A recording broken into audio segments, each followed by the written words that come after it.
முதலமைச்சர் இருக்கும் போது இப்படி உழைக்கும் திறனற்ற தகுதியான முதியோர்களுக்கு 5 லட்சம் பேர்களுக்கு முதியோர் உதவித்தொகை வழங்கப்படும் என்று அறிவிப்பை கொடுத்து 28 மாதங்களும் கண்டுக்கல திமுக அரசாங்கம்.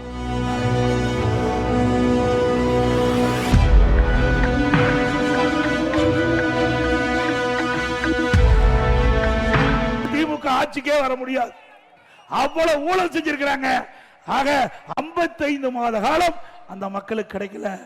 இப்ப நிபந்தனை தளர்த்தி கொடுக்கிறீங்களே 17 லட்சம் பேருக்கு, அப்பொழுதே நிபந்தனையை தளர்த்தி கொடுக்கப்பட்டிருந்தால் அவளுக்கு 32 மாதம் அவர்களுக்கும் மாதந்தோறும் 1000 ரூபாய் கிடைச்சிருக்கும்.